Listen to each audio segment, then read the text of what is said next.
ಕೆಲಸ ಪ್ರಾರಂಭ ಮಾಡಿದ್ದೇವೆ. 14ನೇ ತಾರೀಕಿನಿಂದ 24ನೇ ತಾರೀಕಿನವರೆಗೆ ಈ ಪಂಚಾಯತ್ ರಾಜ್ಯ ದಿನಾಚರಣೆಯನ್ನು ಆಚರಣೆ ಮಾಡ್ತಕ್ಕಂಥ ಈ ಸಂದರ್ಭದೊಳಗೆ ಏಪ್ರಿಲ್ 14ನೇ ತಾರೀಕು ಅಂಬೇಡ್ಕರ್ ಅವರ ಜಯಂತಿಯನ್ನು 125ನೇ ಜಯಂತಿಯ ಆಚರಣೆಯೊಂದಿಗೆ ಪ್ರಾರಂಭ ಮಾಡಿರೋದ್ರಿಂದ ಕರ್ನಾಟಕ ಸರ್ಕಾರ ಇಲ್ಲಿವರೆಗೆ ನಾವು ಭಾಳಷ್ಟು ಫೋಕಸ್ ಎದಕ್ಕೆ ಕೊಡ್ತಿದ್ವಿ? ವ್ಯಾಜ್ಯ ಮುಕ್ತ ಗ್ರಾಮಕ್ಕೆ, ವ್ಯಸನ ಮುಕ್ತ ಗ್ರಾಮಕ್ಕೆ, ತ್ಯಾಜ್ಯ ಮುಕ್ತ ಗ್ರಾಮಕ್ಕೆ, ಋಣಮುಕ್ತ ಗ್ರಾಮಕ್ಕೆ, ಬಯಲು ಬಹಿರ್ದೆಸೆ ಮುಕ್ತ ಗ್ರಾಮಕ್ಕೆ, ಇದಕ್ಕೆ ಭಾಳಷ್ಟು ಒತ್ತು ಕೊಡ್ತೀವಿ. ಇವೆಲ್ಲ ಆಗಬೇಕು, ಈ ರೀತಿ ನಮ್ಮ ಗ್ರಾಮ ಆಗಬೇಕು ಅಂತ ಹೇಳಿನ ನಾವು ಪ್ರಯತ್ನ ಮಾಡಿದ್ವಿ. ಆದರೆ ಈ ಸಂದರ್ಭದಲ್ಲಿ ನಾನು ತಮ್ಮೆಲ್ಲರಲ್ಲಿ ಕೈ ಮುಗಿದು ಕೇಳ್ತೀನಿ, ಇವುಗಳ ಜೊತೆಗೆ ಅಸ್ಪೃಶ್ಯತೆ ಮುಕ್ತ ಗ್ರಾಮಗಳನ್ನಾಗಿ ನಾವು ಮಾಡಬೇಕು. ಈ ನಮ್ಮ ಪಂಚಾಯತ್ ರಾಜ್ ದಿನಾಚರಣೆಯ ಅಂಗವಾಗಿ ಅದು 125ನೇ ಅಂಬೇಡ್ಕರ್ ಅವರ ಜನ್ಮ ದಿನಾಚರಣೆ ಆಚರಣೆಯಿಂದ ಪ್ರಾರಂಭವಾಗಿರ್ತಕ್ಕಂಥ ಈ ಗ್ರಾಮ ಉದಯ್ ಸೆ ಭಾರತ್ ಉದಯ್ ಈ ಕಾರ್ಯಕ್ರಮದಲ್ಲಿ ನಾನು ತಮ್ಮಲ್ಲಿ ವಿನಂತಿ ಮಾಡ್ತೀನಿ, ನಿಮ್ಮ ಗ್ರಾಮಗಳನ್ನು ಅಸ್ಪೃಶ್ಯತೆ ಮುಕ್ತ ಗ್ರಾಮಗಳನ್ನಾಗಿ ಮಾಡಿರಿ. ಆವಾಗ ನೈಜ ಸಮಾನತೆ ನಮ್ಮ ರಾಷ್ಟ್ರದಲ್ಲಿ ಬರ್ತದೆ, ನಮ್ಮ ಗ್ರಾಮದಲ್ಲಿ ಬರ್ತದೆ. ಸಮಾನತೆಯನ್ನು ಹಂಚಿಕೆ ಮಾಡಿಕೊಳ್ಳೋದು, ಸಮಾನ ಅಂತಸ್ತು, ಸಮಾನ ಹಕ್ಕು, ಸಮಾನತೆಯನ್ನು ನಾವು ತರೋದ್ರ ಮೂಲಕ, ಸಾಮಾಜಿಕ ನ್ಯಾಯ ಕೊಡೋದ್ರ ಮೂಲಕ ನಮ್ಮ ಗ್ರಾಮಗಳ ಭವಿಷ್ಯವನ್ನು ಬದಲಾಯಿಸ್ಬೋದು. ರಾಜೀವ್ ಗಾಂಧಿ ಯುವ ಚೈತನ್ಯ ಯೋಜನೆ ಅಂತ ಕಾರ್ಯಕ್ರಮಗಳ ಮೂಲಕ ನಿರುದ್ಯೋಗಿ ಯುವಕರಿಗೂ ಕಾಳಜಿ ಮಾಡುವಂಥ ಆ ಒಂದು ಕೆಲಸ ನೀವೆಲ್ಲ ಮಾಡಿ ನಮ್ಮ ಗ್ರಾಮ ವ್ಯವಸ್ಥೆಯೊಳಗೆ ಒಂದು ಹೊಸ ಬೆಳಕನ್ನು ತರಬೇಕು. ಗ್ರಾಮಗಳು ಬದಲಾದ ಚಿತ್ರ ಕಾಣುವಂಗೆ ಆಗಬೇಕು. ನಾನು ತಮ್ಮಲ್ಲಿ ವಿನಂತಿ ಮಾಡ್ತೀನಿ. ಹಳ್ಳಿಯ ಜನರ ಬದುಕನ್ನು ನೋಡಿ ಭಾಳಷ್ಟು ಜನ ನಮ್ಗೆ ಹಂಗಿಸ್ತಾರೆ. ನಾವು ಗ್ರಾಮೀಣ ಜನ ಹಂಗಿನ ಬದುಕಿನೊಳಗಿದ್ದೇವೆ. ಆ ಹಂಗಿನ ಬದುಕಿನಿಂದ ನಾವು ಹೊರಗೆ ಬರಬೇಕು. ಇವತ್ತು ನಾವೇನು ಕಾನೂನನ್ನು ನಿಮ್ಮ ಕೈಗೆ ಕೊಟ್ಟಿದ್ದೇವೆ, ಏನು ಕರ್ನಾಟಕ ಗ್ರಾಮ ಸ್ವರಾಜ್ಯ ಹಾಗೂ ಪಂಚಾಯತ್ ರಾಜ್ ಕಾನೂನನ್ನು ಮಾಡಿ ನಿಮಗಾಗಿ ಅಧಿಕಾರ ಕೊಟ್ಟಿದ್ದೇವೆ, ಅಧಿಕಾರ ವಿಕೇಂದ್ರೀಕರಣ ಮಾಡಿದ್ದೇವೆ, ಆಡಳಿತಾತ್ಮಕ ಬಲ ಕೊಟ್ಟಿದ್ದೇವೆ, ಏನು ಆರ್ಥಿಕ ಶಕ್ತಿಯನ್ನು ತುಂಬಿದ್ದೇವೆ, ನಿಮಗೆ ಬೇಕಾಗಿರ್ತಕ್ಕಂಥ ಎಲ್ಲ ಸೌಲಭ್ಯ ಸೌಕರ್ಯಗಳನ್ನು ನಿಮ್ಮದಾಗಿಸಿದ್ದೇವೆ. ಇಂಥ ಸಂದರ್ಭದಲ್ಲಿ ಹಕ್ಕಿನ ಬದುಕಿನಿಂದ ಹಕ್ಕಿನ ಬದುಕಿಗೆ ನಮ್ಮ ಗ್ರಾಮೀಣ ಜನರನ್ನು ತೆಗೆದುಕೊಂಡು ಬರ್ತಕ್ಕಂಥ ಆ ರೀತಿಯ ವಾತಾವರಣವನ್ನು, ಹಕ್ಕಿನ ಬದುಕಿನತ್ತ ನಮ್ಮ ಗ್ರಾಮೀಣ ಜನರನ್ನು ಮುನ್ನಡೆಸ್ತಕ್ಕಂಥ ದೊಡ್ಡ ಜವಾಬ್ದಾರಿ ನಮ್ಮ ಪಂಚಾಯತ್ ರಾಜ್ ವ್ಯವಸ್ಥೆಯ ಪ್ರತಿಯೊಬ್ಬ ಜನಪ್ರತಿನಿಧಿಯ ಕೈಯೊಳಗಿದೆ. ನೀವು ದಯಮಾಡಿ ಆ ಕೆಲಸವನ್ನು ಮಾಡಬೇಕು. ಈ ಪಂಚಾಯತ್ ರಾಜ್ ದಿನಾಚರಣೆ ದಿವಸ ಆ ಕೆಲಸ ಮಾಡ್ತೀವಿ ಅನ್ನುವಂಥ ಆ ಒಂದು ದಿಟ್ಟ ಪ್ರತಿಜ್ಞೆ ನಿಮ್ಮದು ಆಗಬೇಕು ಅಂತ ಹೇಳಿ ನಾನು ಈ ಸಂದರ್ಭದೊಳಗೆ ತಮ್ಮಲ್ಲಿ ವಿನಂತಿ ಮಾಡಿ, ತಮ್ಮಲ್ಲಿ ಪ್ರಾರ್ಥನೆ ಮಾಡ್ತಾ, ಒಂದು ಮಾತು ನಮ್ಮ PDOಗಳಿಗಾಗಲಿ, ನಮ್ಮ EO CO ನಾನು ಹೇಳೋದಕ್ಕೆ ಬಯಸ್ತೇನೆ. ನಿಮಗೆ ಬಹುದೊಡ್ಡ ಅವಕಾಶ. ಗ್ರಾಮ ಸೇವೆ ಮಾಡೋದು ಅಂತಂದ್ರೆ ಅದೊಂದು ಪುಣ್ಯದ ಕೆಲಸ. ಈ ಪುಣ್ಯದ ಕೆಲಸ ನಿಮ್ಮದಾಗಿದೆ. ನಮ್ಮ PDOಗಳು ಸಾಕಷ್ಟು ಕಲಿತವರಿದ್ದೀರಿ. ಛಲದಿಂದ ಗ್ರಾಮಗಳ ಸೇವೆ ಮಾಡೋದಕ್ಕೆ ಮುಂದೆ ಬಂದು ಈ ಉದ್ಯೋಗದಲ್ಲಿ ನೀವು ತೊಡಗಿಕೊಂಡಿದ್ದೀರಿ. PhD ಆದವರಿದ್ದೀರಿ, ಪೋಸ್ಟ್ ಗ್ರ್ಯಾಜುಯೇಟ್ ಆದವರಿದ್ದೀರಿ, ಟೆಕ್ನಿಕಲ್ ಗ್ರ್ಯಾಜುಯೇಟ್ಸ್ ಇದ್ದೀರಿ.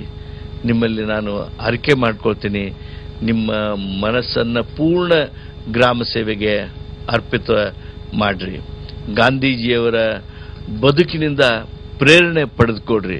ರಾಜೀವ್ ಗಾಂಧಿಯವರ ಆ ಕನಸೇನಿತ್ತು, ಆ ನನಸು ಮಾಡ್ತೀನಿ ಅನ್ನುವಂಥ ಛಲ ತೊಡ್ರಿ. ಅದರ ಮೂಲಕ ಗ್ರಾಮಗಳ ಅಭಿವೃದ್ಧಿ ಏಳಿಗೆ ಸಾಧ್ಯ ಆಗ್ತದೆ. ನೀವು ಆ ಕೆಲಸದಲ್ಲಿ ನಿಮ್ಮನ್ನು ನೀವು ತೊಡಗಿಸ್ಕೊಳ್ತೀರಿ ಅಂಥೇಳಿ ನಾನು ಎಲ್ಲ ಪಂಚಾಯತ್ ರಾಜ್ ನೌಕರರಿಗೆ ವಿನಂತಿ ಮಾಡ್ತೀನಿ. ನಮ್ಮಲ್ಲಿ ಪಂಚಾಯತ್ ರಾಜ್ಯದಲ್ಲಿ ನೌಕರದಾರರಿಗೆ ಭಾಳಷ್ಟು ಕೆಟ್ಟದಾಗಿರ್ತಕ್ಕಂಥ ವಾತಾವರಣ ಇತ್ತು, ಸೇವಾ ವಾತಾವರಣ. ಯಾರು ಬಿಲ್ ಕಲೆಕ್ಟರ್ ಇದ್ರು, ಪಂಪ್ ಆಪರೇಟರ್ ಇದ್ರು, ಅಥವಾ ಸ್ವಚ್ಛತಾಗಾರರಿದ್ರು, ಡಾಟಾ ಎಂಟ್ರಿ ಆಪರೇಟರ್ ಇದ್ರು, ಇವರು ಯಾರು ಪಂಚಾಯಿತಿಯ ನೌಕರರ ಅಲ್ಲ ಅನ್ನುವಂಥ ಒಂದು ಅತಂತ್ರವಾಗಿರ್ತಕ್ಕಂಥ ಸ್ಥಿತಿಯಲ್ಲಿದ್ರಿ. ಕಳೆದ ಒಂದು ವರ್ಷದಲ್ಲಿ ಸುಮಾರು 30,000ಕ್ಕಿಂತ ಹೆಚ್ಚು ನಮ್ಮ ಪಂಚಾಯಿತಿಯಲ್ಲಿ ಸೇವೆ ಮಾಡ್ತಕ್ಕಂಥ ನೌಕರದಾರರಿಗೆ ಸೇವಾ ಭದ್ರತೆಯನ್ನು ಕೊಡ್ತಕ್ಕಂಥ, ಅವರನ್ನು ಅನುಮೋದನೆ ಮಾಡಿ ಅವರಿಗೆ ಸರಿಯಾಗಿ ಸೇವಾ ಸೌಕರ್ಯ ಸಿಗುವ ಹಾಗೆ ಮಾಡಿದ್ದೇವೆ. ನಮ್ಮ ಪಂಚಾಯತ್ ರಾಜ್ಯ ವ್ಯವಸ್ಥೆಯೊಳಗೆ ನಾವು ಹಲವಾರು ಸಂದರ್ಭದಲ್ಲಿ ಕೆಲವು ಜನರನ್ನು ಶೋಷಣೆ ಮಾಡಿದ್ದನ್ನು ನಾವು ನೋಡಿದ್ದೇವೆ. ಮೊನ್ನೆವರೆಗೂ ಸಹಿತ ನಾವು ಕನಿಷ್ಠ ವೇತನವನ್ನು ನಮ್ಮ ನೌಕರದಾರರಿಗೆ ಕೊಟ್ಟಿರಲಿಲ್ಲ ಅನ್ನೋದು ಸಹಿತ ನನ್ನ ಗಮನಕ್ಕೆ ಬಂದಿದೆ, ನಮ್ಮ ಕಾರ್ಯದರ್ಶಿಗಳ ಗಮನಕ್ಕೆ ಬಂದಿದೆ. ಇನ್ನು 4-8 ದಿವಸ ಆದರೆ ನಾವು ಮೇ 1 ಕಾರ್ಮಿಕರ ದಿನಾಚರಣೆಯನ್ನು ಆಚರಣೆ ಮಾಡ್ತಾ ಇದ್ದೇವೆ. ನಾನು ಪಂಚಾಯತ್ ರಾಜ್ಯ ವ್ಯವಸ್ಥೆಯ ಎಲ್ಲ ಹಿರಿಯ ಅಧಿಕಾರಿಗಳಿಗೆ ಈ ಸಂದರ್ಭದಲ್ಲಿ ಸಲಹೆ ಮಾಡ್ತೀನಿ, ಯಾವ ಕಾರಣಕ್ಕೂ ನಮ್ಮ ಪಂಚಾಯತ್ ರಾಜ್ಯ ವ್ಯವಸ್ಥೆಯೊಳಗೆ ಕನಿಷ್ಠ ವೇತನಕ್ಕಿಂತ ಕಡಿಮೆ ಕೂಲಿ, ಕಡಿಮೆ ಪಗಾರ ನೀವು ಯಾರಿಗಾದರೂ ಕೊಟ್ರಿ ಅಂತಂದರೆ ಅದಕ್ಕೆ ಯಾವುದೇ ಮಟ್ಟದ ಅಧಿಕಾರಿ ಇರಲಿ, ಅವರು ಅದಕ್ಕೆ ಜವಾಬ್ದಾರರಾಗ್ತಾರೆ. ಕಾನೂನಾತ್ಮಕವಾಗಿ ನೀವು ತಪ್ಪು ಮಾಡ್ದಂಗೆ ಆಗ್ತದೆ, ನಿಮ್ಮ ಮೇಲೆ ಕ್ರಮ ಅನಿವಾರ್ಯ ಆಗ್ತದೆ. ಅಂಥದಕ್ಕೆ ಅವಕಾಶ ಮಾಡಿಕೊಡಬೇಡಿ. ಶೋಷಣೆಯನ್ನು ನೀವೇ ಮಾಡಿದರೆ ಇನ್ನು ಶೋಷಣೆ ಮುಕ್ತ ಗ್ರಾಮಗಳನ್ನು ನೀವ್ಯಾಕೆ ಮಾಡೋದಕ್ಕೆ ಸಾಧ್ಯ ಇದೆ? ಯಾರು ನಿಮ್ಮಲ್ಲಿ ಉದ್ಯೋಗ ಮಾಡ್ತಾನೆ ಅವನಿಗೇ ನೀವು ಶೋಷಣೆ ಮಾಡುವಂಥದ್ದಾದರೆ ಅದನ್ನು ಯಾರೂ ಸಹಿಸೋದಕ್ಕೆ ಸಾಧ್ಯ ಇಲ್ಲ.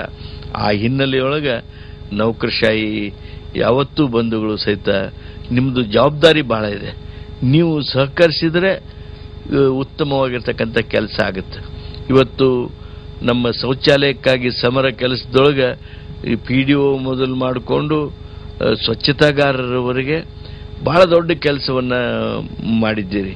ಇವತ್ತು 22 ಲಕ್ಷದಷ್ಟು ಶೌಚಾಲಯ ಕರ್ನಾಟಕದಲ್ಲಿ ನಿರ್ಮಾಣ ಆಗಿದ್ದರೆ ಜನಪ್ರತಿನಿಧಿಗಳ ಜೊತೆಗೆ ನಿಮ್ಮ ಸೇವೆಯು ಸಹಿತ ವಿಶೇಷವಾದದ್ದು ಅನ್ನೋದನ್ನು ಯಾರೂ ಅಲುಗಳೆಯೋದಕ್ಕೆ ಸಾಧ್ಯ ಇಲ್ಲ.